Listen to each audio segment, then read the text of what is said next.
you can go ahead. Thank you, Stace. Good evening, Council. Good evening, staff. People watching on the Rogers, thank you for being there. We'll call this meeting to order.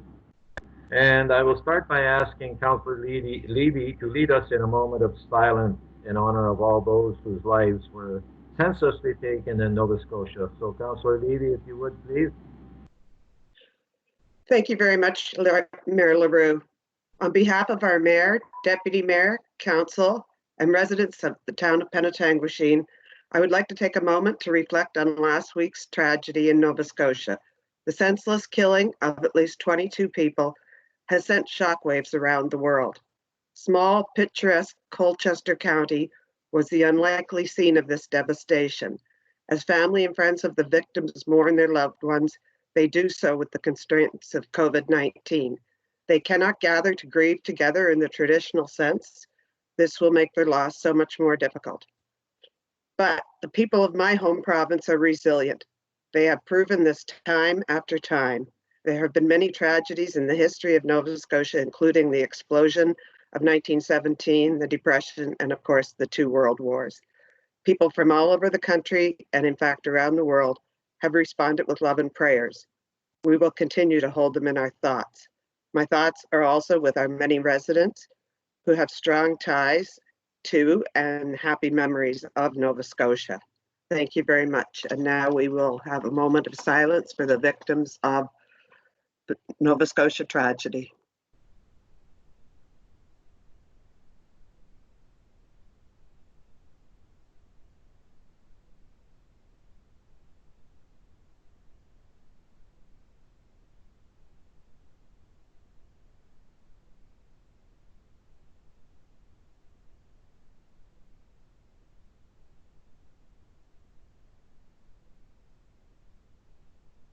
Thank you, Councillor Levy. And now we will move on with our agenda. Declaration of pecuniary interest, if anyone so has one, so declare or at the proper time. Moving on to item 3, it is the approval of the agenda, and it is moved by Councillor Cummings and seconded by Councillor Vadebonkar. Regular Council agenda, April 22, 2020, that the agenda of the regular Council meeting of April 22, 2020 be approved as presented. All in favor? So we're going to go through our recorded vote as usual. Councillor Cummings. Approved. Councillor Clue. In favor. Councillor LaRose.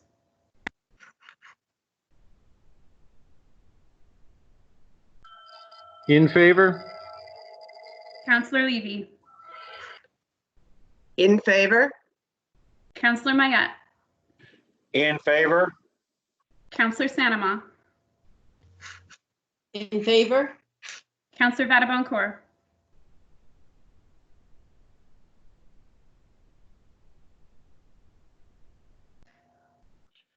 In favor. Stacy, so you're not going to control the mic at your end, then we'll control it from our end? Yes, please. Okay. I'll control it only if it needs controlling. Deputy Mayor Dubo. In favor. And Mayor LaRue. In favor. And that motion is carried.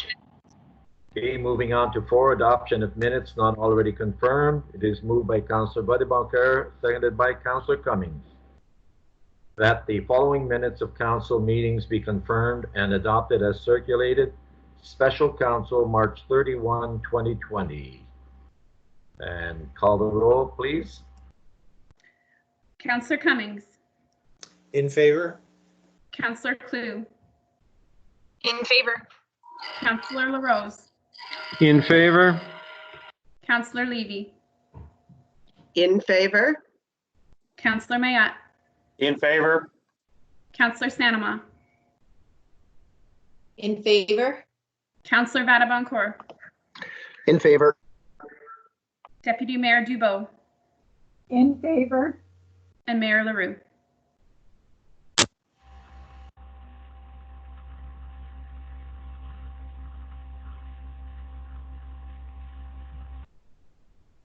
So moving on to item 5 of the agenda. Where did that go?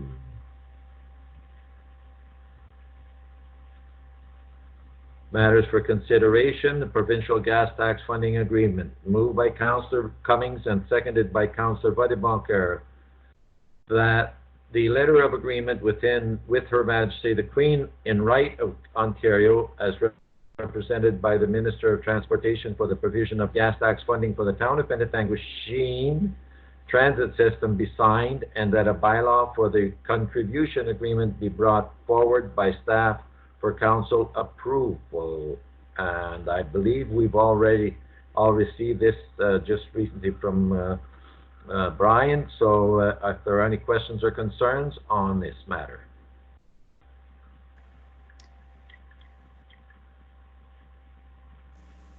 I'll just make a note that this item, I believe, is our CAO mentioned that it was missed from the report, specifically was missed from the council agenda. So we will be adding an addendum to the agenda so members of the public can see this report. I believe that members of council have received the report through email, and I don't know if there's anything further to add from either our Director of Public Works or our CAO.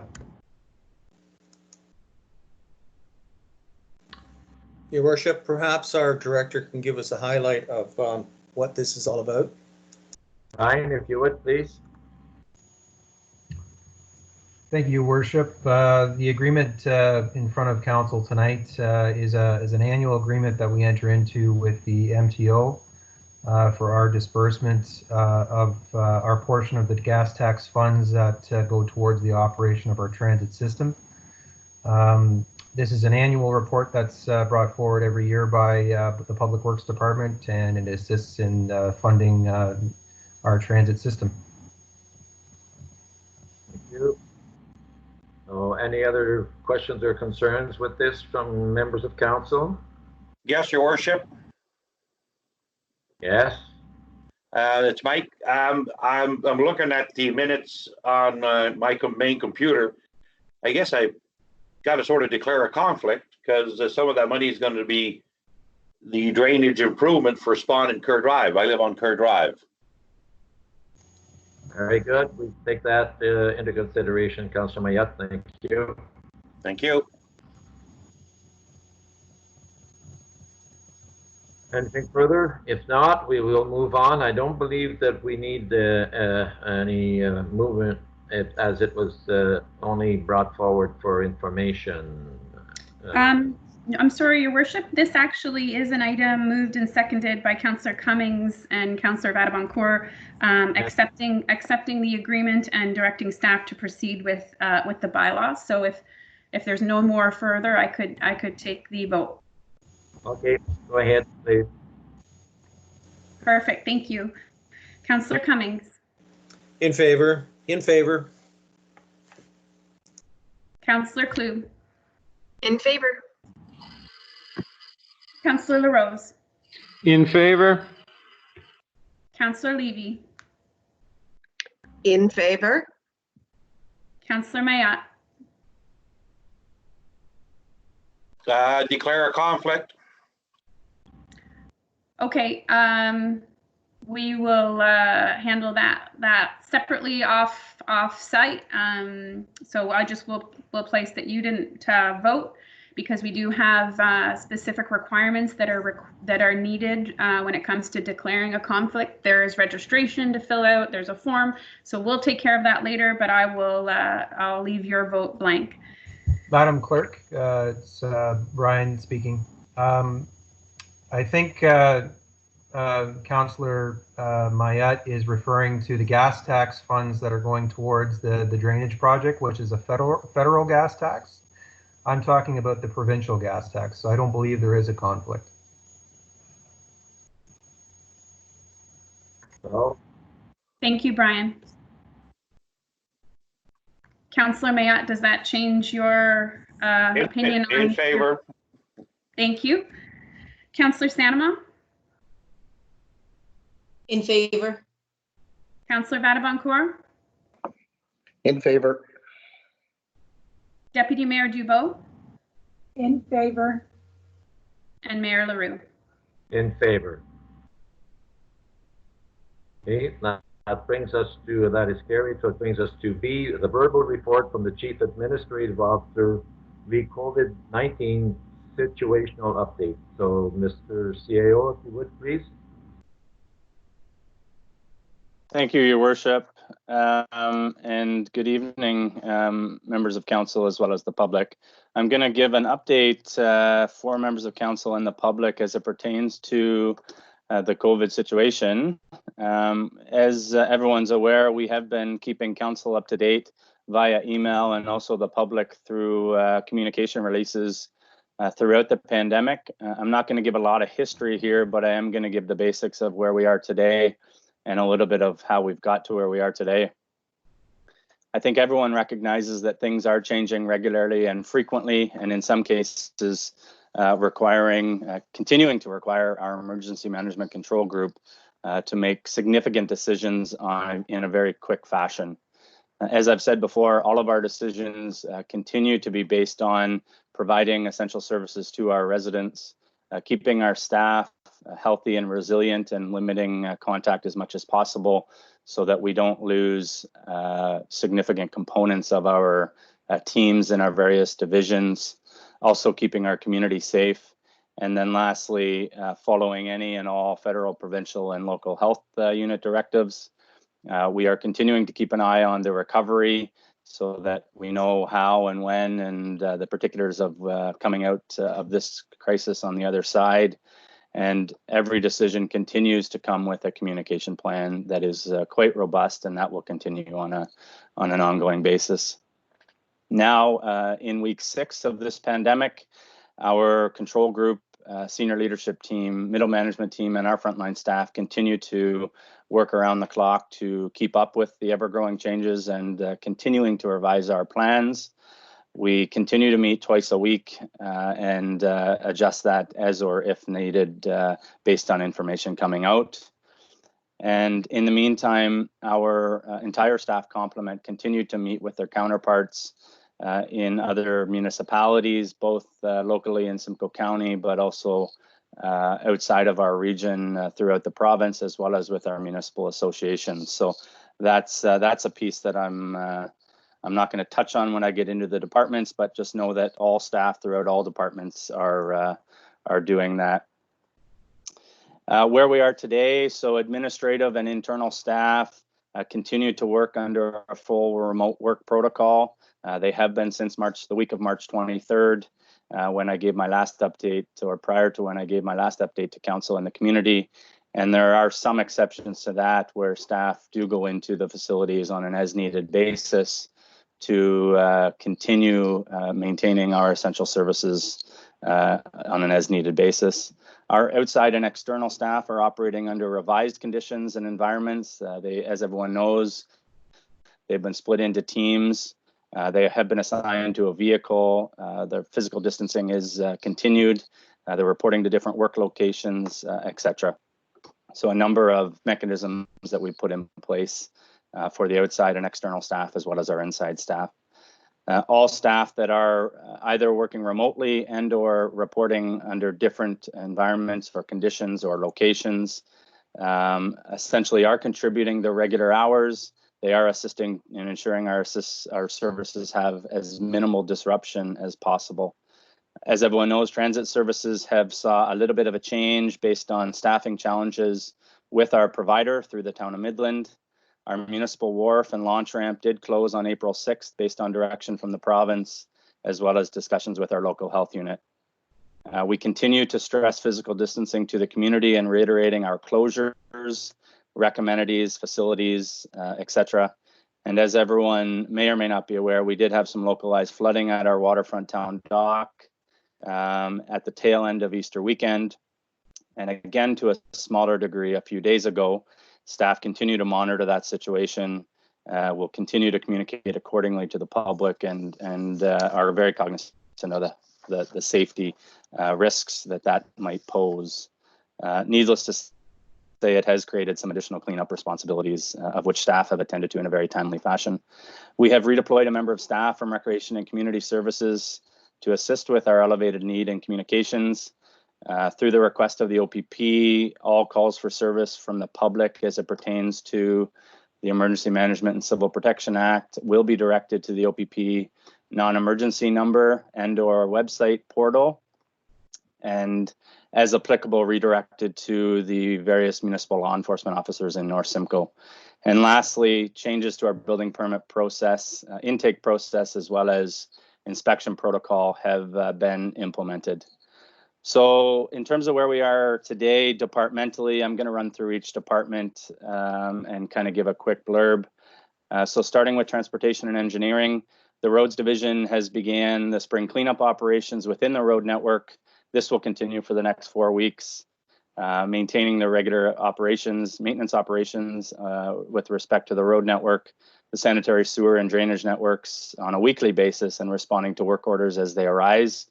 The water division are continuing to complete their regular station checks, sampling and maintenance duties on a weekly basis to meet our statutory requirements. They began their annual flushing, fire hydrant inspection, and valve maintenance programs across the system. The wastewater division are completing their regular station checks, sampling and maintenance duties on a weekly basis as they would under normal circumstances to meet statutory requirements.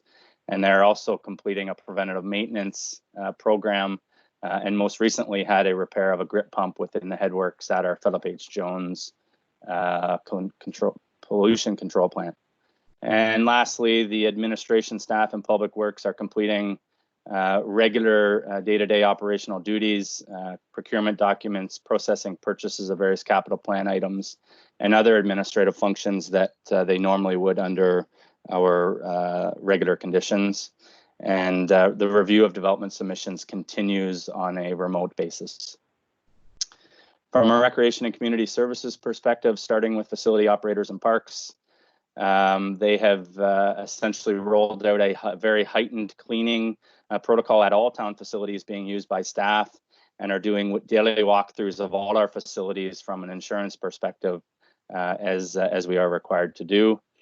Park and trail inspections are occurring to ensure that signage, caution tape, and barriers remain intact. Hazards are identified and addressed, and regular garbage pickup at parks. We have been dealing, as I alluded to before, with some high water issues at the wharf and parks, including some shoreline cleanups of washed up hazards and debris. And lastly, preparation of small equipment and for property maintenance, painting in the arena, and the start of some outdoor spring cleanup. From a programs and events perspective, we have increased our social media presence, including offering programming ideas from home for the community, as well as a number of other recognition type blasts that we're pushing out.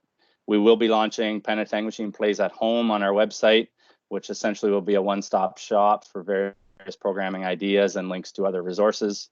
And we continue to transition from tasks related to canceling of programs and events, which there's a lot required in that, to planning for as much as possible when we do and do need to flip our sign back to being open for business again.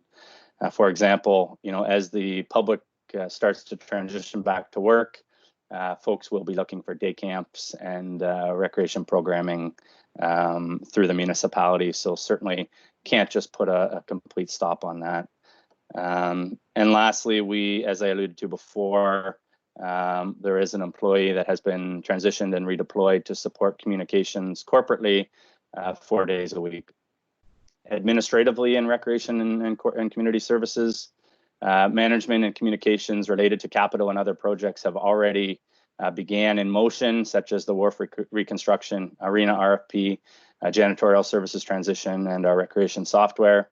We monitor information related to COVID as service levels provided by professional associations and other municipalities.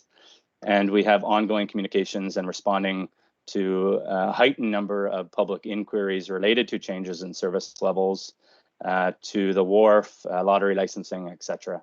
And lastly, we do have some staff contacting seniors in our community who participate in our programs to ensure that they are aware of 211 and other resources available to them.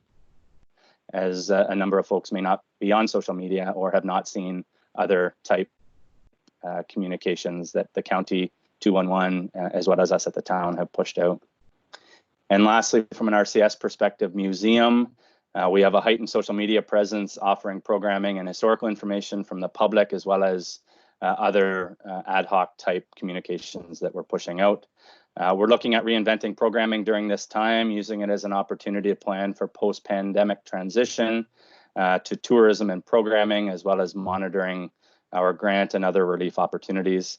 And lastly, we use this opportunity from a museum staff perspective to transcribe files, accession items, and better utilize our collection management database and software, some tasks that otherwise might just not receive the attention that they deserve.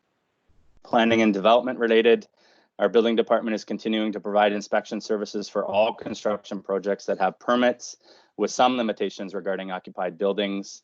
No new permits are being issued. However, we are reviewing new applications as they're submitted, ready to be issued when the emergency order is lifted. Currently, there are a number of ways to reach our building department with questions or requests, either through email or phone, through either Midland or Penetanguishene's Town Hall. Municipal law enforcement officer, we're providing municipal law enforcement services remotely with scheduled in-office days. Currently, our municipal law enforcement is short-staffed and is in self-isolation for another approximately 7 or 8 days. We are reminding people when they're submitting complaints to please do so in a written format. There is a form on our website, and we need folks to include all the information that is required. We are very engaged with the OPP, and they're assisting us during these next 7 or 8 days to transition, when we can transition that staff member back into a rotation in the office. And lastly, as I alluded to before, we are providing an education and enforcement engagement role with the OPP as it pertains to the civil protection orders. The planning department is continuing to review applications, field inquiries for development, and review building permits as it pertains to the various developments and zoning bylaw, official plan, etc. Finance and corporate services, starting with fire and emergency services. Our fire department is very much prepared for the community's needs. Equipment and apparatuses are checked regularly and certainly ready to roll when or as needed. Fingers crossed that that's not the case, though. Fire inspections are being evaluated on a case-by-case basis for compliance under the Ontario Fire Code, and any and all immediate threats to life inspections are dealt with immediately. Currently, our public education and fire hall tours are suspended to comply with social distancing and physical distancing requirements. And as I've already identified, our control group is meeting twice a week to evaluate the situation and the various impacts on the municipality and our community in providing services to our residents. Finance and information technology. Staff is working remotely the majority of the time. However, on occasion are required to go into the office to ensure no disruption in service from a finance and IT perspective. General voicemail, telephone reception, payment processing, mail pickup, delivery and distribution, property tax and utility billing, collections, payables, receivables, payroll, banking, cash management, and financial reporting are all being completed as per normal service levels, with the exception of some temporarily waived permit and license fees. Resident inquiries are being responded to on a daily basis in a very timely manner and are being redirected to departments as necessary. As always, we'll continue to work with residents who would like to discuss repayment arrangements. And to date, the feedback has been very positive from our community with respect to waiving penalty and interest until the end of July, the decision that council made back on March 31st at our special council meeting. From a human resources, health and safety perspective, HR has been working very hard trying to keep on top of the daily changes and challenges that this situation has presented. As everyone knows, all recruitment has been put on pause. Summer contracts starting in May have been rescinded, and those with June start dates have been identified that may be revisited should the COVID situation continue to impact our services. These particular contracts will be rescinded closer to their start dates to ensure that we don't incur any payment in lieu of notice under the Employment Standards Act. HR has been trying to vet questions from staff and the union and have been very engaged with the union regarding the possibility of redeployment throughout the corporation. They've also been dealing with various health and safety, disability claims, staff members that have been required to self-isolate, coordinating performance reviews, gathering resources on mental health, and managing remote teams, as well as researching staffing options in dealing with this particular crisis. And last but not least, our clerk department, which also encompasses communications, continuing with our regular municipal matters such as legal matters, council meeting agendas, minutes and bylaws, as well as issuing burial permits and taxi licenses as required. The communications, as has been identified, have been ramped up. Newsletters, website updates, social media posts, and public notices, with significant assistance from the redeployment of our recreation and events coordinator, given the obvious need for an increased, accurate and timely communication during this particular situation. That's a high priority of ours, as I alluded to before. So as you will have heard, for the most part, day-to-day operations have been maintained. Staff are also starting to turn their minds to and are well into turning their minds to our annual work plan related projects that might include capital matters, among other projects that have been on our annual work plans. We did release a skill set questionnaire to staff so that an assessment could be completed should the need arise to redeploy staff. Through our senior management team, I am working on a consolidated continuity of operations plan for the organization as it pertains departmentally, while ensuring and keeping in mind organizational sustainability, both operational and financially. And just lastly on this piece, the efficient and effective operations continues to be our top priority and is definitely on the mind when we make all of our decisions as it relates to controlling and managing the affairs of the organization.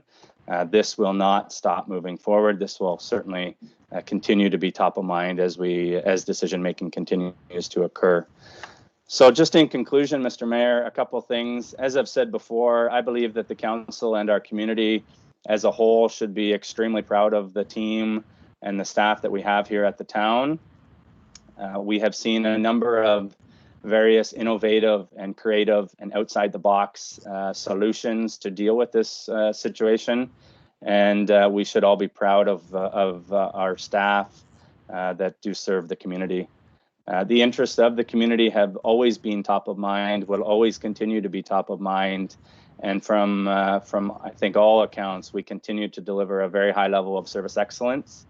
A large spectrum of services are still being maintained and provided. And mind you, they are to some degree in differing methods, which might just become the new norm as we continue to move forward. In terms of estimated timing moving forward in relation to COVID-19, it's anyone's guess when things will exactly start to open up. But as I said before, we've already started to turn our minds to that, given there's several different suggestions out there in terms of when things might start opening up, be it May, June, or July. And I guess the other thing that everyone's aware of is watching for that potential second wave. I expect, and I believe I heard that in the next week or two, the province will be releasing kind of some preliminary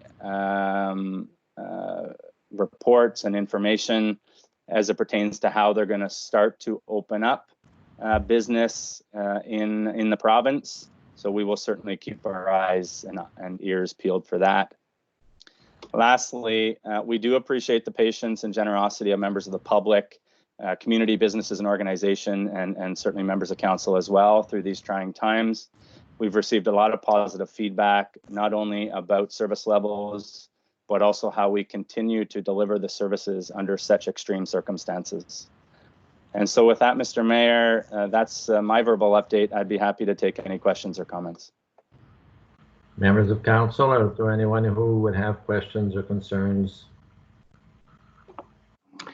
Thanks, Doug. It's George. I have a question with respect to the transition to full remote working for staff. It was my understanding that Penetanguishene had broken into teams, no more than 3 members per team, and that they were alternating working in the office and then working from home. But I've learned today that, in fact, that's not the case. That is the case is where the full complement is working from home. There is no real staff presence at town hall other than what is needed. And I'm just curious when that transition took place, because I've gone back to update number, let's see here, number 7, I guess, just kind of scrolling through, you know, the various updates. And I appreciate the updates that our CAO provides, but I didn't, on my computer, I don't have 1 through 6. So I was just curious when that transition took place, because my understanding was that the staff had split into teams and there was 1 team on and 1 team off. And I'm just curious. Thank you. Jeff, do you have a response for Councillor Vadebonkor? Through you, Mr. Mayor, to Councillor Vadebonkor. I don't have the exact update number. I want to say it was number 6 or number 7, but if you're suggesting you're looking at number 7, it might be number 6. It was the week of March 23rd when the province came out with their release of essential businesses. Our emergency management control group made the decision, and we articulated to all staff and then subsequently council in that information release that we would be under a full remote work protocol.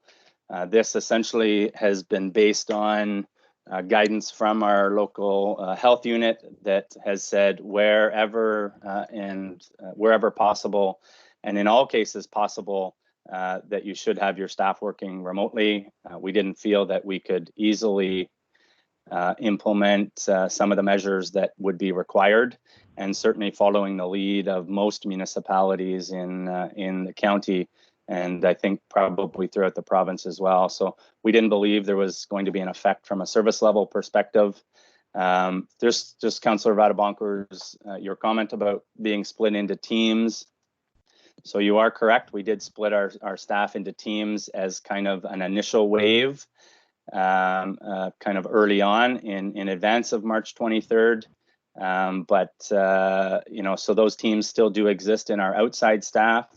They are working and reporting to our town locations in their teams, and they are ensuring that they're not cross-contaminating or having the potential to cross-contaminate.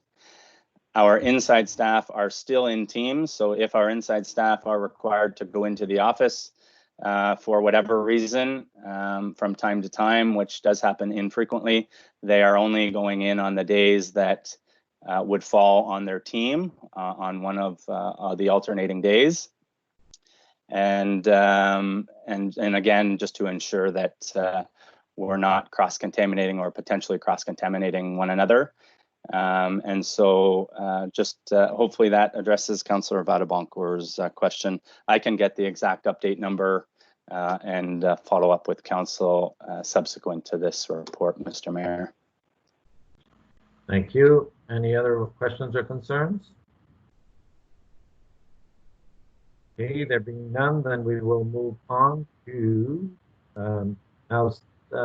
Madam Clerk, on this one here, do we require a vote on this one? As it's only a voting update? For the CAO's update? Yeah. No, there's no motion, so it's fine. So we'll move on to C, which is moved by Councillor Vadebonkor, seconded by Councillor Cummings. Impact to the 2020 capital budget related to the Essential Service Regulation ORG 8220, and the recommended action is that staff proceed as outlined within the staff report and respective attachments. Are there any questions or concerns in regard to that? Okay, there being none, then Madam Clerk, if you would call the vote, please. Thank you, Your Worship. All right, Councillor Cummings. I'm not in favor. Councillor Klug. In favor. Councillor LaRose. In favor? Councillor Levy. In favor? Councillor Mayat. If I'm okay with that one, in favor. Councillor Sanama. In favor. Councillor Vadaboncourt. In favor. Deputy Mayor Dubo. In favor. And Mayor LaRue. In favor, and that motion carries. Thank you. Moving on to 7 notices of motion, of which there are none. Then we will move on to 8, consideration of bylaws.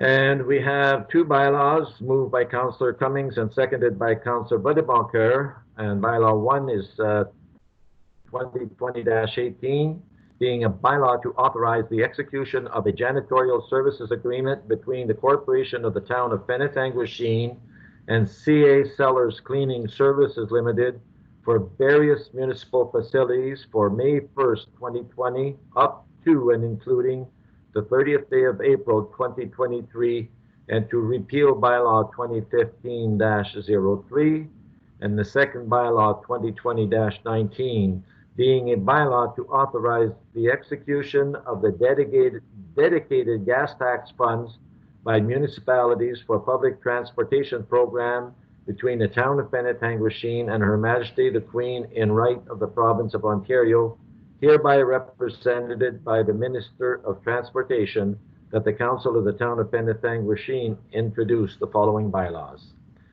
And that the bylaws be read a first time and deemed to be read a second time and a third time and carried. So, Madam Clerk, if you would call the vote, please. Thank you, Your Worship. I'm not sure if I just missed it, but did you state the mover and seconder?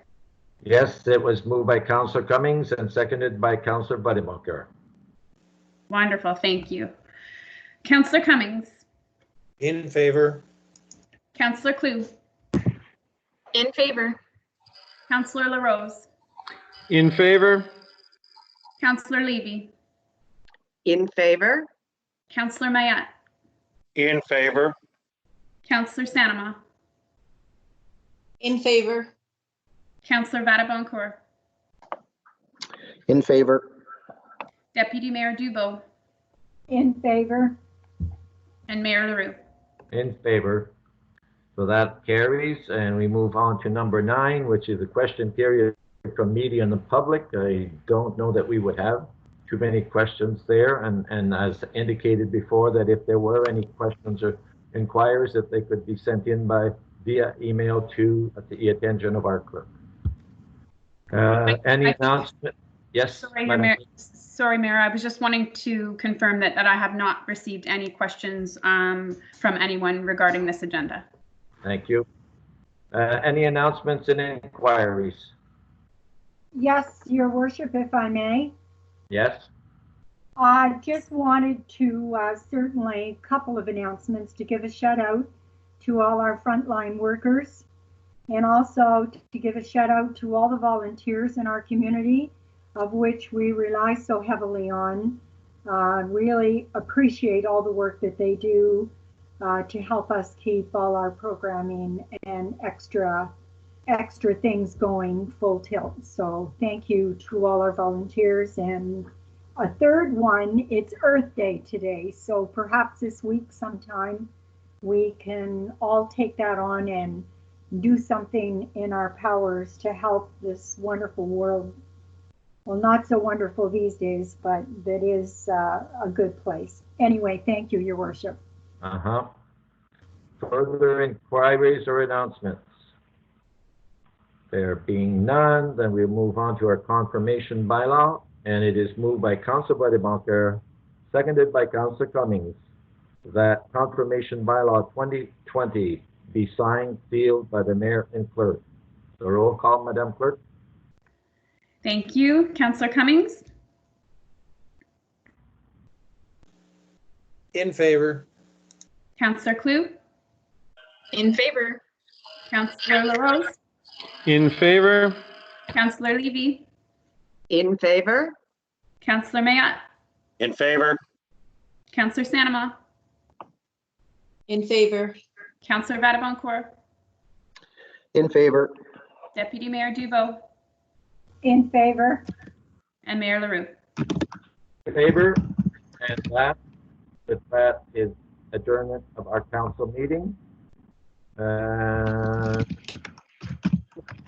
a moment, I will try and bring up our maybe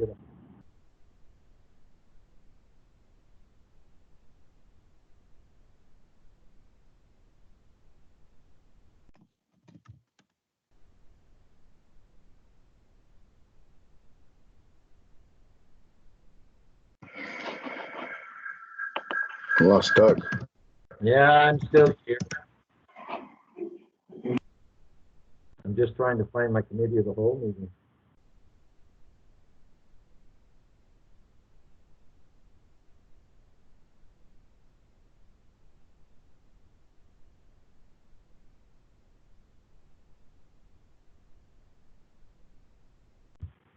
And we're on.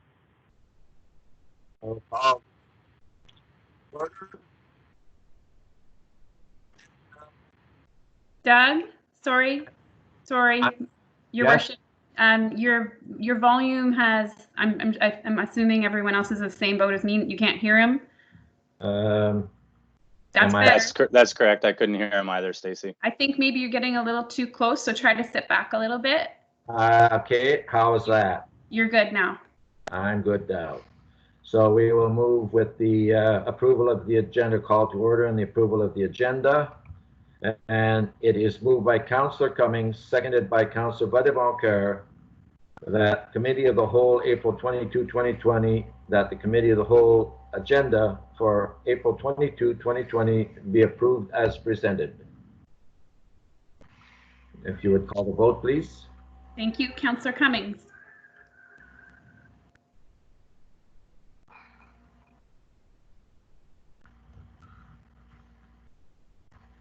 Councillor Cummings still with us? He was just anticipating our normal 5-minute break between council and committee of the whole. And when did you start smoking, Brian? All right. What do you mean? I missed my smoke break? I'm gonna just continue down the line, and I'll try Brian at the very end. Councillor Klug, In favor. Councillor LaRose, In favor? Councillor Levy, In favor? Councillor Mayat, In favor? Councillor Sanama, In favor. Councillor Vadaboncourt, In favor. Deputy Mayor Dubo, In favor. and Councillor Cummings. I think we lost him. Okay. Well, we'll continue on. Mayor LaRue, In favor. thank you. Okay, we move on to declaration of pecuniary interest. If anyone so has one, so declare, or at the proper appropriate time. Moving on to presentations, delegations, we have none. The council information package, recommended action that the council information package dated April 22, 2020, having been given due consideration, be received for information. That is moved by Councillor Cummings and seconded by Councillor Vadaboncourt. Questions or concerns on that? If not, Madam Clerk, you would call the vote, please. Thank you. I just, for council's information, it looks like Councillor Cummings did get out of the meeting, but I've just tried to re-add him. So hopefully he's back I'm here. on. I'm here. You're back? Wonderful. Yep. All right. So with that being said, did you hear the motion to be able to vote on it, Councillor Cummings? I did, and I'm in favor. Wonderful. Councillor Klug, In favor. Councillor LaRose, In favor? Councillor Levy, In favor? Councillor Mayat, In favor? Councillor Sanama, In favor. Councillor Vatiboncourt, In favor. Deputy Mayor Dubo, In favor. and Mayor LaRue. In favor. Okay, that carries. Moving on then to number 6, which is the Section A, Transportation and Environmental Services, and I pass it on to Councillor Mayat. Thank you, Your Worship. The consent agenda recommended for action that the following consent agenda items have been given due to consideration to be received for information. The number 1 is the annual report from the wastewater treatment division, wastewater pollution plant. And second one is the Midland Penetang Transit Committee minutes, December 10th, 2018. Any discussion on this? If none, I guess I need a mover and a seconder, Stacy. I believe those were pre-populated on your agenda, but if you don't have that, you can call for a mover and seconder if you'd like. Okay, I need a second, a mover and a seconder. Okay, moved by Debbie Levy, seconded by Dan LaRose. There we go. Okay. Okay, call for the vote. Thank you. Councillor Cummings, In favor. Councillor Klug, In favor. Councillor LaRose, In favor? Councillor Levy, In favor. Councillor Mayat, In favor? Councillor Sanama, In favor. Councillor Vatiboncourt, In favor. Deputy Mayor Dubo, In favor. and Mayor LaRue. In favor. Thank you. Okay, item B, matter for consideration, there's none. Item 6C, which is referral for upcoming agenda and staff. That the Transport and Environment section endorsed the following additional and existing referral for upcoming agenda and staff. We only have 2 items. One of them is the Church Street parking and the Pill Street snow removal site. Do we want to add or delete any? Okay, if I don't hear, I guess I need a mover and a seconder. So I guess So moved. moved by Debbie Levy, second by, I'll second, Mike. thank you, you're the Deputy Mayor. And Stacy, I'll let you go through the vote. Wonderful. Thank you. Councillor Cummings, In favor. Councillor Klug, In favor. Councillor LaRose, In favor? Councillor Levy, In favor. Councillor Mayat, In favor? Councillor Sanama, In favor. Councillor Vatiboncourt, In favor. Deputy Mayor Dubo, In favor. and Mayor LaRue.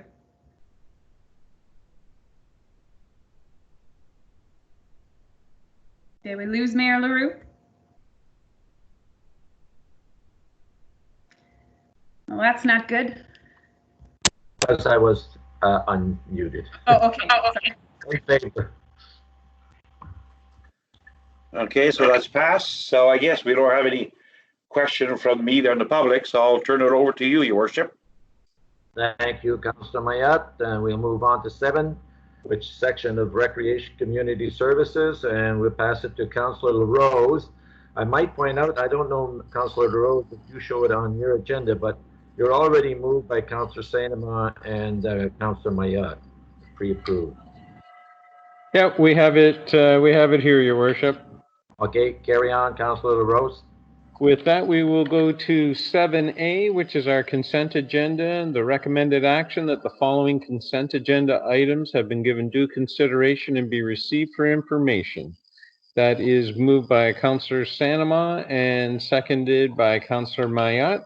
And there are 3 items. One is the Museum and Heritage Committee meeting from January 16th. The second one is the Penetanguishene Memorial Community Center feasibility study update. And the third one is the Winterama 2020 post-event report. If nobody has any questions on those, I will ask the clerk to call for the vote. Councillor Rose, I did have a question. Carry on. On the third item, Winterama, just clarification, the cost of the Winterama was somewhere in the vicinity of $29,000 and almost $10,000 was taken in on button sales. Is that over and above, or has that already been, like, has that reduced the cost? I am not sure, Madam Deputy Mayor, but we will ask Sherry if she has access to that information. I do. Thank you for your question, Madam Deputy Mayor. So the button sales obviously help offset our costs for the event. We do budget $30,000 for the event. So that is the expense that was put out. Sorry, I'm just verifying my numbers here.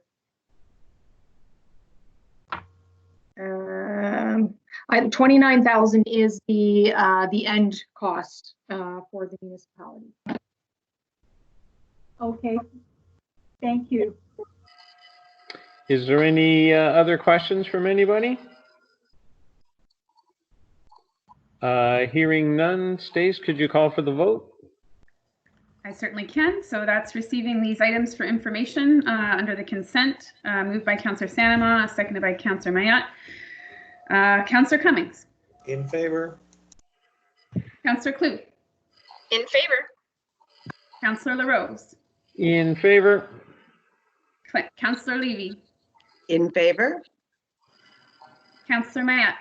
In favor? Councillor Sanama. In favor. Councillor Vadaboncourt.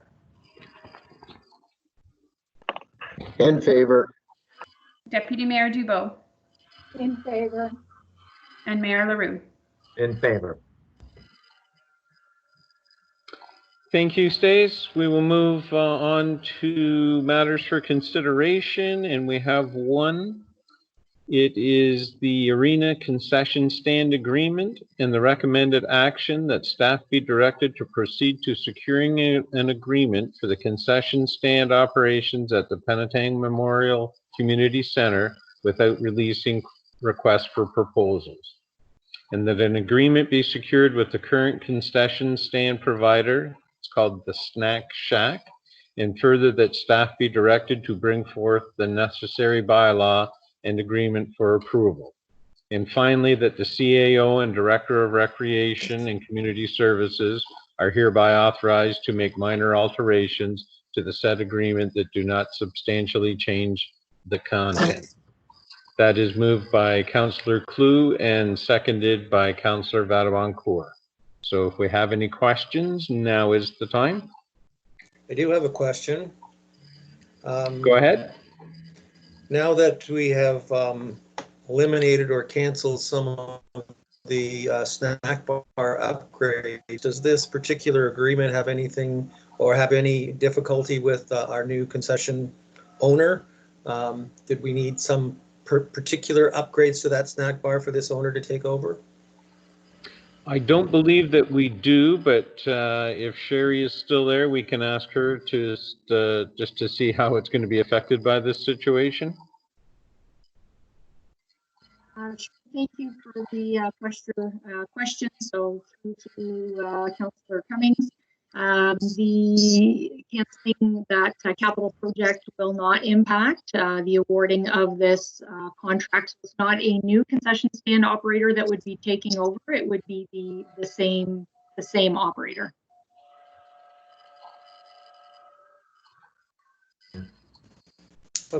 Okay, thank you. All right, is there any other questions from anybody? Hearing none, again, we have that moved by Councillor Klug and seconded by Councillor Vadaboncourt. Stace, if you could call for the vote on this. Thank you. Councillor Cummings. In favor? Councillor Klug. In favor. Councillor LaRose. In favor? Councillor Levy. In favor? Councillor Mayette. In favor? Councillor Sanama. In favor. Councillor Vadaboncourt. In favor? Deputy Mayor Dubo. In favor. And Mayor LaRue. In favor. Thank you, folks. Moving down to C, we have referrals to upcoming agenda. We have a couple of items on there. So our recommendation is that the Recreation and Community Services section endorse the following additional and existing referrals to upcoming agendas and staff. We have two of them. One is the outsourcing day camp, and the other one is the Penetanguishene Memorial Community Center feasibility study. Does anybody want any of those added or taken away? Hearing none, we have that moved by Councillor Sanama and seconded by Deputy Mayor Dubo. So, Madam Clerk, we will call for the vote. Thank you. Councillor Cummings. In favor? Councillor Klug. In favor. Councillor LaRose. In favor? Councillor Levy. In favor? Councillor Mayette. In favor? Councillor Sanama.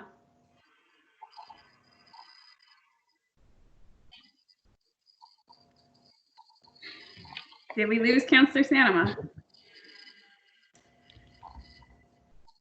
I'll just do a quick look here. I think she's still on. Yep, if she's still there, I'll come back for you, Jill. Councillor Vadaboncourt. In favor? Deputy Mayor Dubo. In favor. Councillor Sanama. In favor. Sorry, internet. All right. And Mayor LaRue. In favor. All right, thank you. Seeing that we don't have any options for question period from the media and public, we will pass it back to you, Your Worship. Thank you, Councillor Rose. We'll move on to section C, number 8, the Planning and Community Development Services, and I pass it on to Deputy Mayor Dubo. Thank you, Your Worship. First item A is our consent agenda.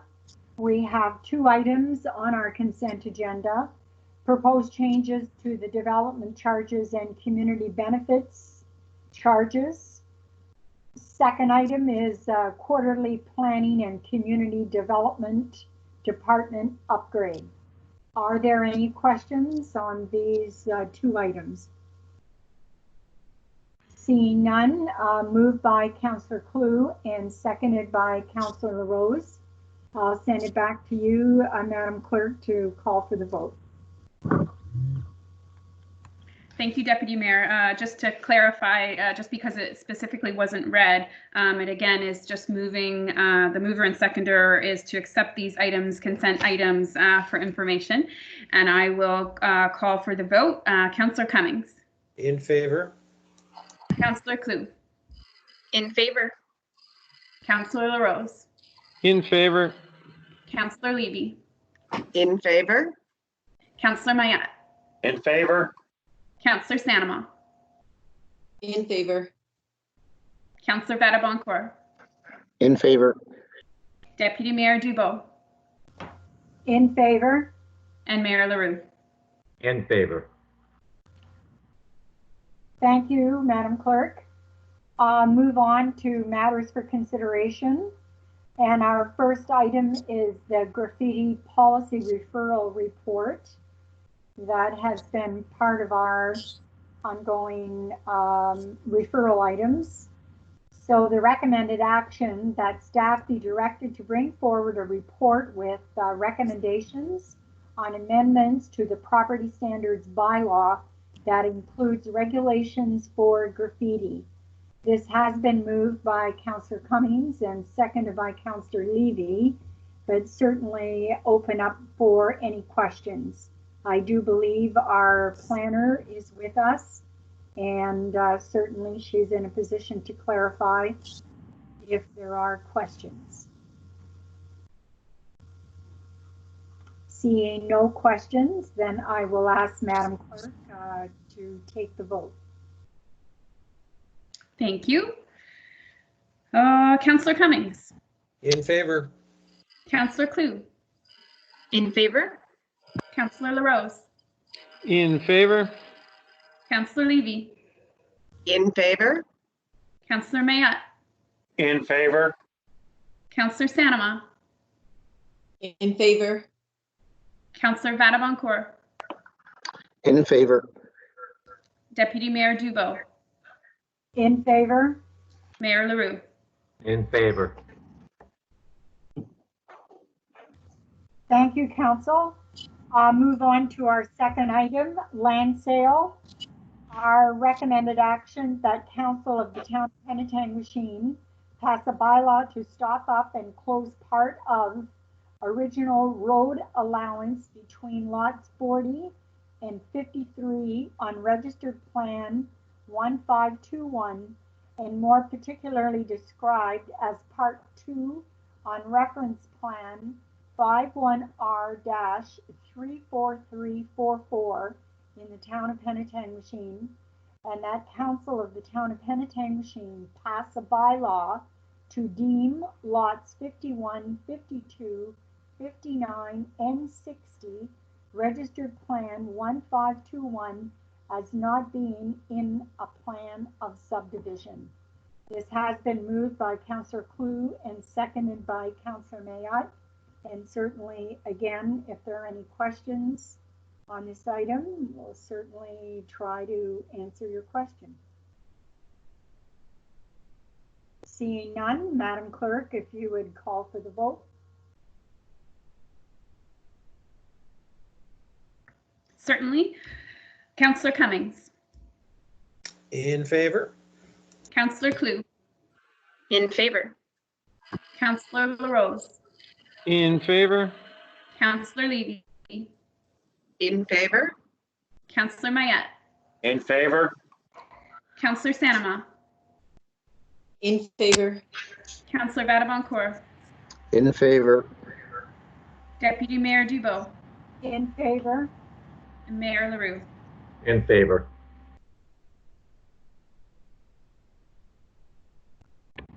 Thank you.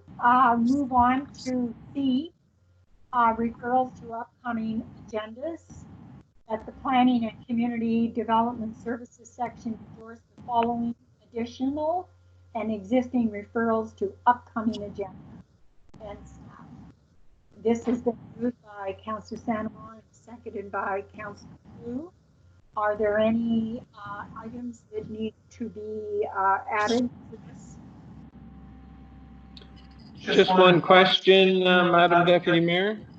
Yes. I wonder if we could get an update on the vacant municipal property inventory. I was under the impression that we were going to receive that approximately a month ago, and I see now it's scheduled again for Q2. Just if we could have an update as to when it's coming. Thank you. I would refer this to our CAO.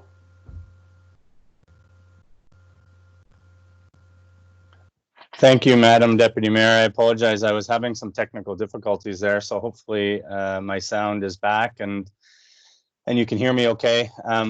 We do anticipate bringing this to committee either in May or June at the latest. Our intention was to bring it at our regularly scheduled meeting at the end of March, that as everyone is aware was canceled as a result of COVID. So I will ask our Director of Planning if she can confirm if it's in a position to come May 13th. I know it was very close. And as I said, we were intending on bringing it the end of March, as I had shared with Councillor LaRose back probably the beginning of March. But if Andrea is on the line, if she can just confirm exact timing, that would be helpful.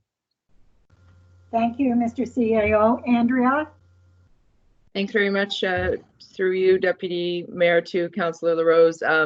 not to say too much different than what Jeff just alluded to, but it is an in-camera report, and so it's ready to go. It was just a matter of getting some of those meeting dates established. I know we're still working on, so I do believe we're discussing it for the next available in-camera meeting date.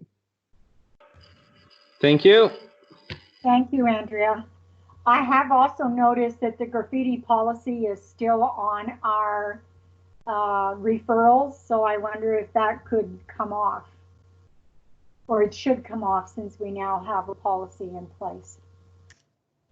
Well, yes, the referral item does say what was included in today's agenda, and the motion did ask staff to, I believe, proceed with bringing forward additional options and for consideration. So for that reason, it doesn't need to be added. If council's not comfortable removing it because it's still something they want to see, even though we do have that motion that's passed, we could simply just update the key deliverables if that's what committee would like to see. okay, that's fine by me. Is there any objection to that? Madam Deputy Mayor, no, I think we should leave it on.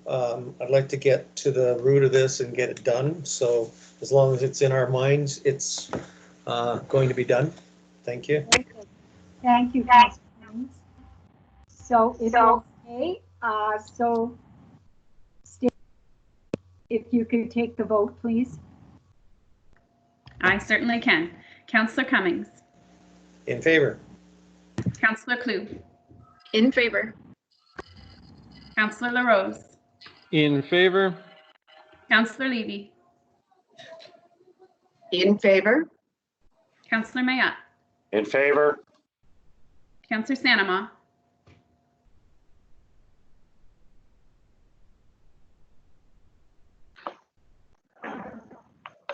In favor. Councillor Vattabon-Corr. In favor. Deputy Mayor Dubois. In favor? And Mayor LaRue. In favor. Carried. Thank you. And Mr. Mayor, we have no media or public, so I will hand things over to you. Thank you, Madam Deputy Mayor. Moving on to 9, Section 8, Finance and Corporate Services. Councillor Buttigieg.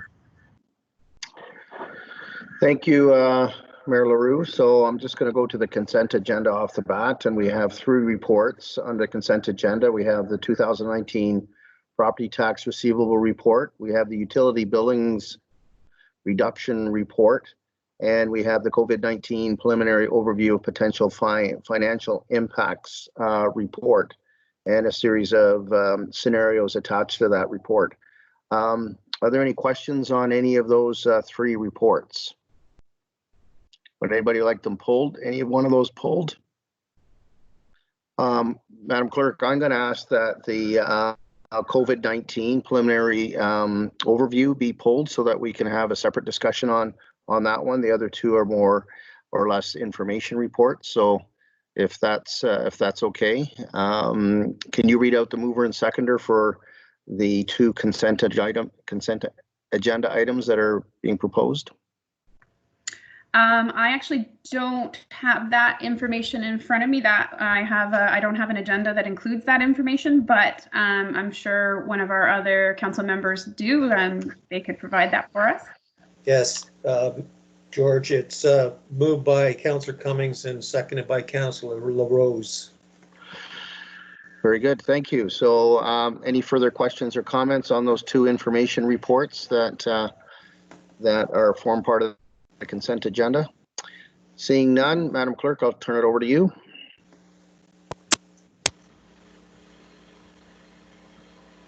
Sorry, my computer went glitchy. Did you direct something towards me?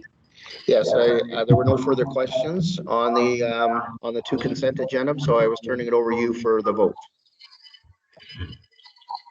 Thank you. I'm just going to mute a couple people here. All right. Okay, Councillor Cummings. In favor. Councillor Klug. In favor. Councillor LaRose, In favor? Councillor Levy, In favor? Councillor Mayette, In favor? Councillor Sanema, In favor. Councillor Vadaboncourt, In favor? Deputy Mayor Dubo, In favor? and Mayor LaRue. In favor. Thank you. Thank you, Madam Clerk. So now turning our attention to the preliminary overview, potential financial impacts. I have an amendment to the recommendation, but prior to getting to that, I was wondering if our treasurer could just provide a quick overview of the potential financial impacts outlined in her report. Thank you.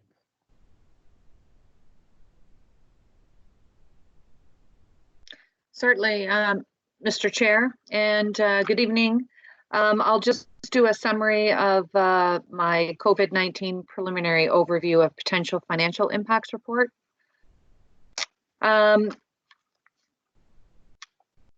Initially, in the initial financial analysis, obviously, is very hard to quantify what exactly we're anticipating in terms of financial impacts at this point in time.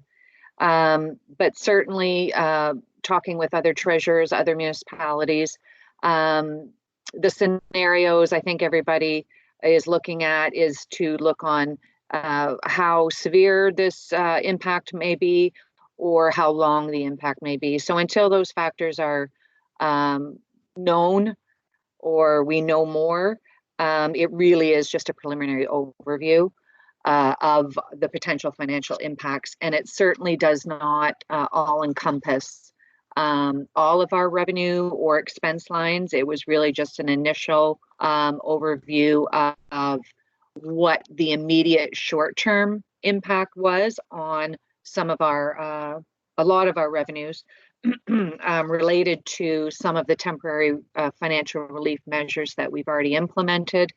So anyways, I will just do a brief summary of what my analysis included. So when we talk about the revenues that are impacted, some of them that will see immediate financial impact is related to, under the financial category, property tax penalties and interest. So that's based on the March 31st council decision waive an interest on the second interim property tax installment that was due April 30th. And we've, council approved that waiver until July 31st. Also, under the financial section, our NSF charges waived from March 26th to July 31st, 2020. Bank interest, obviously, less cash collection. In the immediate short term will be less bank interest generated.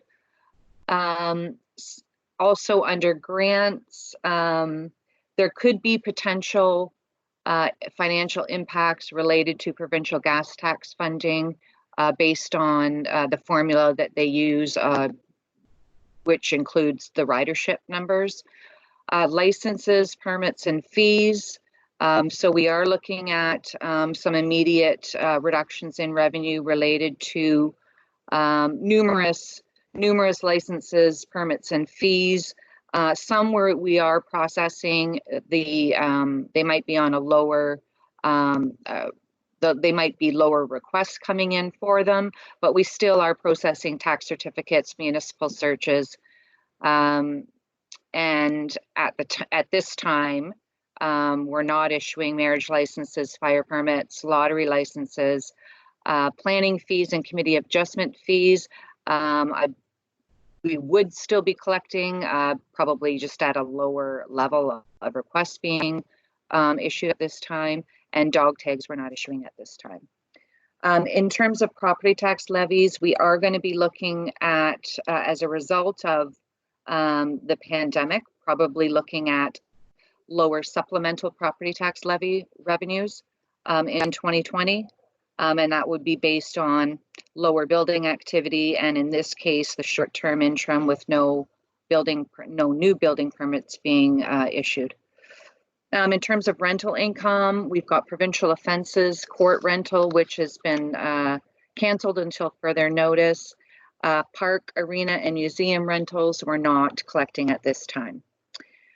User fees are going to be impacted in the short term in terms of the free transit that is occurring right now. The arena ice revenues probably impacted slightly in March, and we're unsure of the impact in the fall, if any. The arena floor revenues, so that would be the summer floor rental, which is used for the Penetanguishene Ball Hockey League, which has been canceled. Museum revenues related to programs and admission donations, certainly going to be reduced overall as they're not generating that currently. User rates, water account penalties will be reduced based on, again, on Council's March 31st approval of waiving the water account penalties from March 26th to July 31st. And certainly the level of building permit revenue will be reduced due to the provincial government restrictions effective April 4th, that we can no longer issue those no new building permits. Also in my analysis, I looked at some initial cost containment efforts and natural savings that we may see related to our expenditures, and some favorable financial impacts as well as unfavorable. So in terms of some purposeful cost containment efforts that we have discussed at a staff level, and we could be successful in achieving some cost containment, would be related to overtime, mileage, certainly related to the decrease in travel related to many canceled events, meetings, trainings, and conferences during this time. Office supplies, we are probably going to see a decreased expenditure in office supplies in the short term. Fuel and hydro, we are experiencing some savings due to the current pricing of fuel and hydro. And certainly training and conferences. Professional development opportunities certainly have been canceled for the time being, other than electronic or virtual participation. Some municipalities have been discussing training and conferences and professional development being canceled for the year, just in terms of maintaining physical distancing from those larger group events, and not knowing whether any of them will be held this year. So in terms of some of the unfavorable expenditure variances, there's not too much that I included in my analysis at this point. We are tracking those expenditures that we are incurring that are related to COVID-19. They do pertain to costs that we've incurred related to technology, telecommunications, cleaning supplies, and signage. So at the moment, they're not material. We have not incurred a lot of COVID-19 related costs, but we expect to continue to incur extra expenditures, and we will be tracking those. And they will form more detail in, I guess, phase 2 of this COVID-19 financial impact report that I do plan on preparing another one for council at a future committee of the whole meeting. So basically what I did was I took all those revenues and expenditures that were just summarized, looked at scenario 1, 2, and 3 that you'll see are attached to the report, And they were based on, again, those unknown factors of how severe it's going to be or how long it's going to be. And I looked at 10% financial impact on our revenues. I also looked at scenario one was a 10% impact on our revenues and a 5% impact, favorable impact on some purposeful cost containment efforts. Scenario 2 was based on a 25% financial impact on our revenues and a 10% cost containment effort for expenditures. And the third scenario was based on a 50% impact on our revenues and a 15% impact related to cost containment efforts. So the range of those estimates for those 3 different scenarios, they range the net loss or the shortfall, anticipated shortfall, ranges from about $219,000 in scenario 1 up to scenario 3, about $601,000. Again, very preliminary, hard to quantify at this time because of all the unknown factors. And lastly, part of my report does speak to some funding sources for council's consideration. Certainly nothing that we have to decide on today, but as we proceed, excuse me, as we proceed through future reports with more detail, I just thought for information would provide some of those potential funding sources. For example, council could use the wish to use the 2019 capital surplus. Currently, it's about $59,000.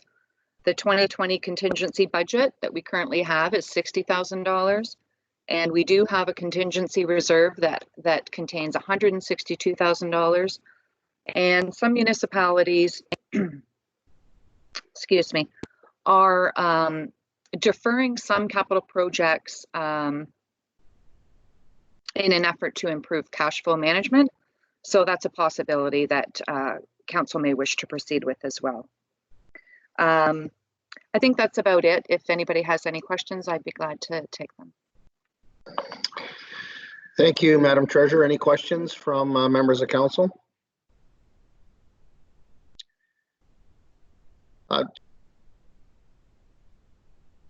Carrie, in your report, you allude to a follow-up report dealing with the status of the 2020 capital budget. We had talked about that at section earlier today. I think we talked about it more with respect to the report that was on the council agenda as opposed to what's on this agenda. We kind of blew by that one fairly quickly. We had asked some questions with respect to the timing of projects and whatnot as part of that report. When we went by so quickly, I don't know if staff had the opportunity to respond to any of those questions. And you had referred to in the budget document, you had referred to the capital plan, what is it, phased capital budget, and you had made reference to that in our section discussion, and I guess staff was going to have a look into what projects may be impacted by the essential services listing by the province for the months of April and May. And we talked about the potential of the staff not having enough resources in order to manage projects that got deferred. And I recognize, and I may get muted by the clerk on this one, but it's something that we talked about with respect to the other report, but I think it has implications for this too. So maybe if we could just address some of those questions that we had at section, and Councillor Cummings may want to chime in on this too, because he had a couple of questions in that regard as well. Thank you.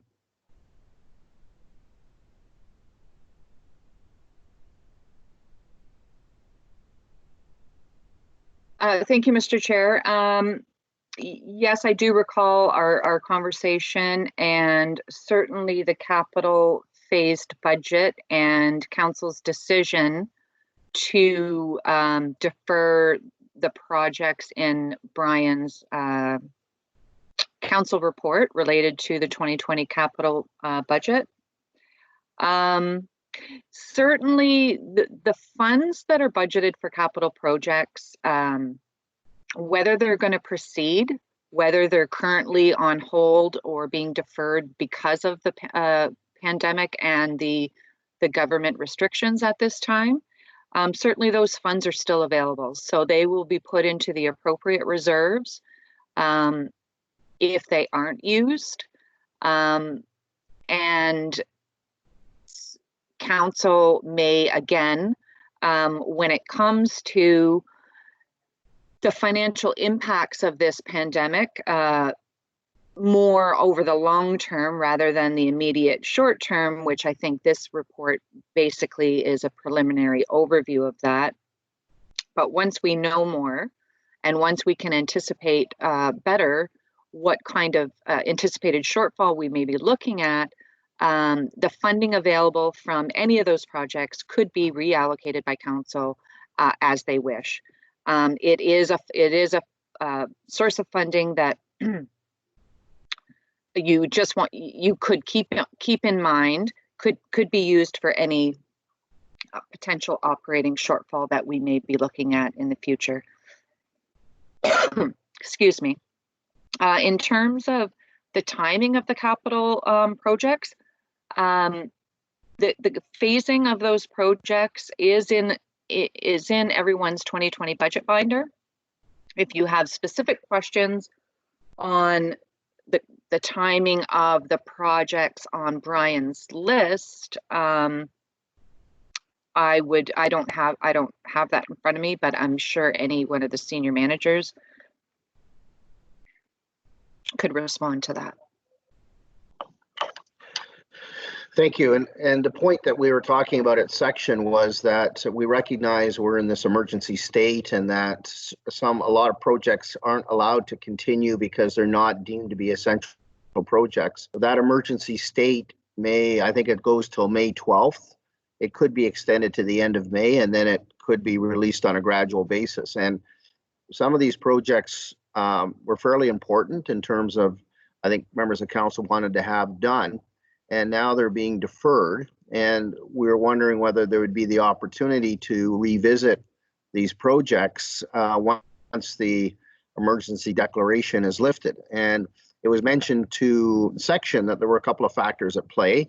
First of all, only have so many staff resources to manage these projects, and they're only able to manage so many projects. So they have to look at the whole program to see what is able to be done. The second point was, and the treasurer alluded to this, is that the money for some of these projects may be needed for other things. So we were just wondering whether there'd be the opportunity to revisit this once we know more.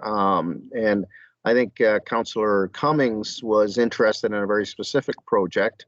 And as I recall, and Councillor Cummings can chime in here, I think there was further information that was needed on that, but I can't remember completely. So the issue or the question was, can we revisit these projects that are deferred at this particular point in time once we have a clear picture in terms of what we're able to do going forward?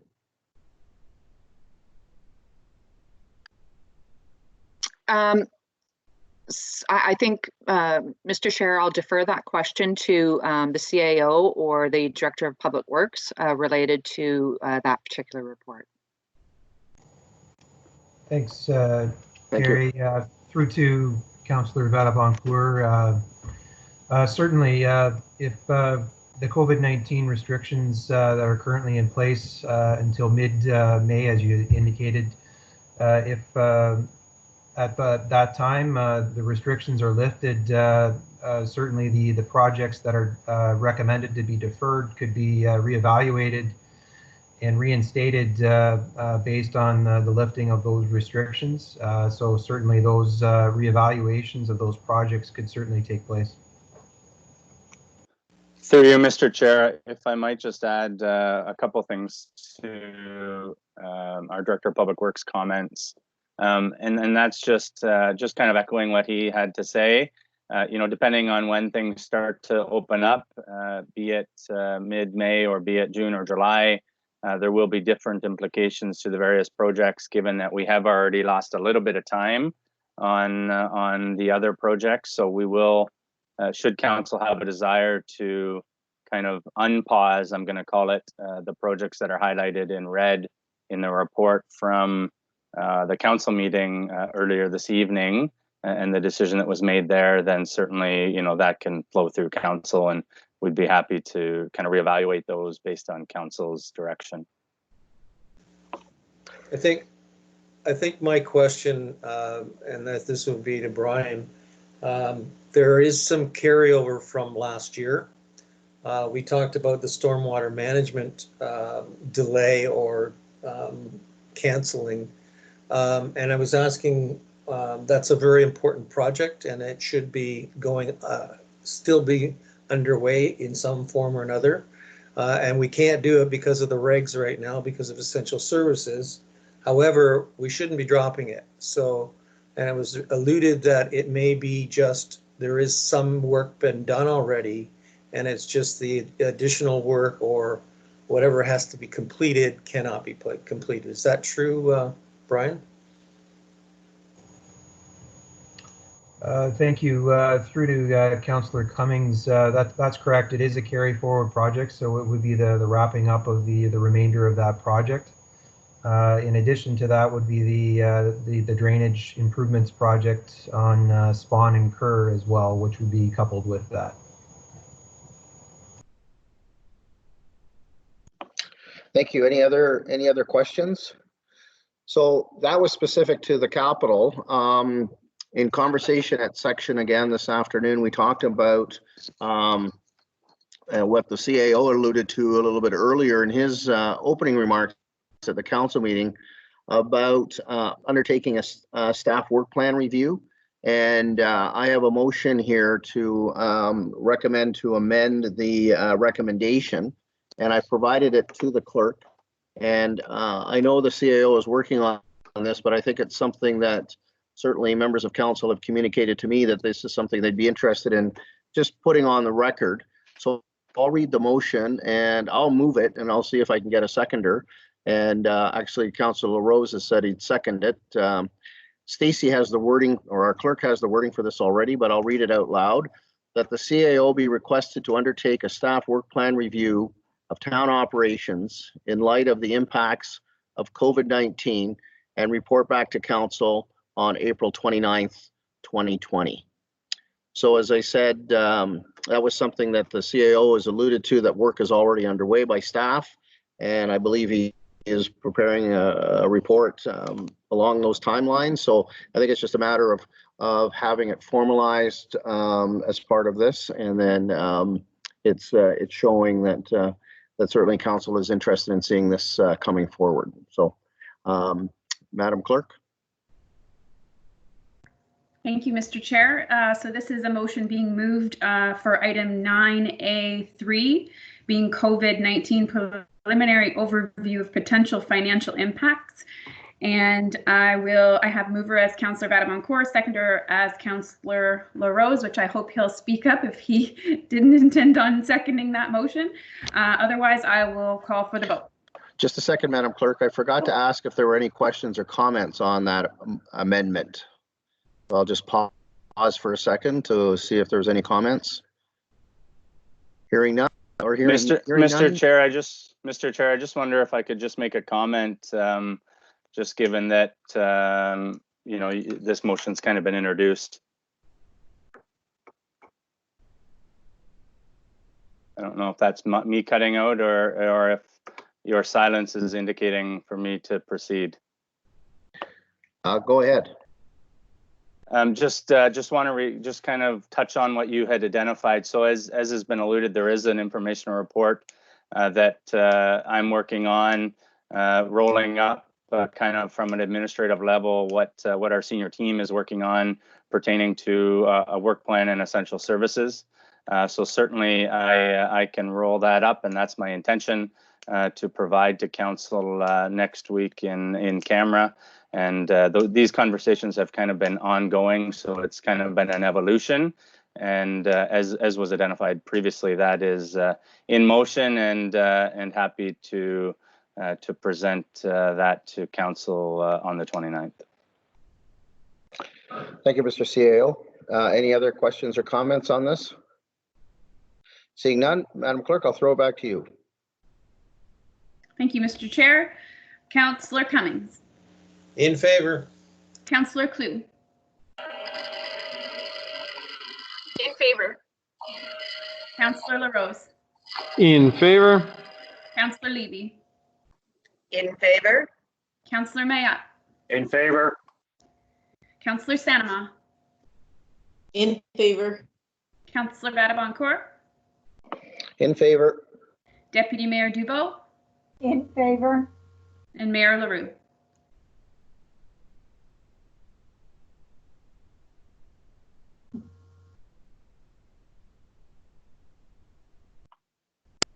In favor. In favor. Thank you.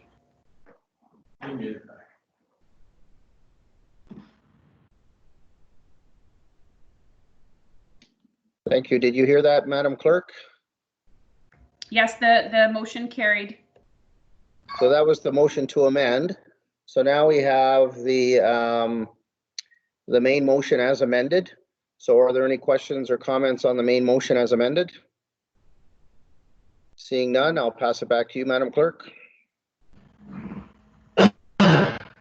Thank you. As this motion was originally just to be received for information, I don't have anything further other than this amended motion because it was just to be received for information. So I don't believe taking another vote is necessary. Thank you, Madam Clerk. So we'll move on then to the matters for consideration. And the first item is the 2019 capital carry forward request and 2019 draft capital taxation surplus. We talked a little bit about this earlier. Well, Madam Treasurer, was there anything that you wanted to add on this report?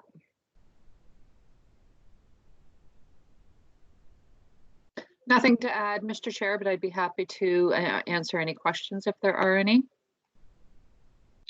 Thank you, Madam Treasurer. Are there any questions of the Treasurer on this report? Hearing none, I'll pass it over to you, Madam Clerk. Thank you very much. On the vote for item 9BI, Councillor Cummings. In favor. Councillor Klug. In favor. Councillor LaRose. In favor. Councillor Levy. In favor? Councillor Mayat. In favor? Councillor Sanama. In favor. Councillor Vatabancourt. In favor. Deputy Mayor Dubo. In favor. And Mayor LaRue. In favor. Madam Clerk, I don't think we actually had the mover and seconder announced. You're absolutely right. Thank you for capturing that. Can someone relay that information? Councillor Cummings and Councillor Levy. No, Thank you, Councillor Cummings. Councillor Rose. Councillor Sue and Councillor LaRose. Thank you, Councillor Cummings, for catching that. So the motion carries. So we noted the mover and seconder. So referrals to upcoming agendas and staff. We have the one referral, and I think the expected date is to be amended. I think that we're into another quarter. The CAO discussed that briefly at section meeting today about the appropriate date that we might want to put that forward to. So maybe the CAO could comment when he thinks that might come forward. My understanding, things have kind of ground to a halt for the time being at the airport. So Mr. CAO, could you suggest the date that we can put in that referral item, please? Through you, Mr. Chair, what I mentioned earlier is that this is kind of been put to a halt. I don't have an expected date. It is contingent on two colleagues of mine at two other municipalities. So I am working on getting a date, and as was identified, we will populate an amended date to this particular Airport Commission deliverable for the May 13th meeting. I will have that timing updated based on discussions with my colleagues. As much as I'd like to move this forward, there's two other colleagues of mine at play, so I will certainly update that for the next council meeting on May 13th. Thank you, Mr. CAO. So having heard that, the motion is that the Finance and Corporate Services section endorse the following additional existing referrals to upcoming agendas and staff, with the understanding that the expected date for the Huroney Airport Commission Joint Business Operational Review would be populated for our next meeting. So, Councillor Cummings, do you know who the mover and seconder was on that? I do. The mover is Mr. Cummings, and the seconder is Councillor Levy. Thank you very much. So with that, I'll turn it over to you, Madam Clerk. Thank you very much. Councillor Cummings.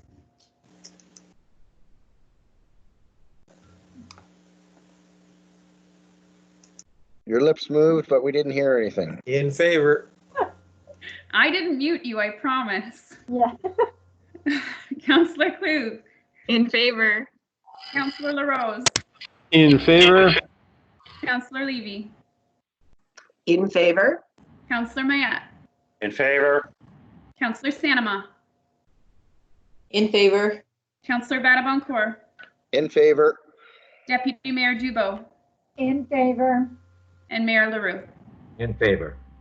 And that motion carries.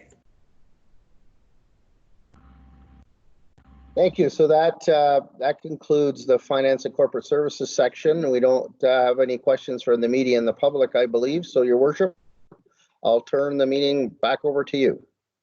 Thank you, Councillor Badaboncourt, and that completes our Committee of the Whole meeting. Members of Council and staff, thank you very much. And with that, we are adjourned.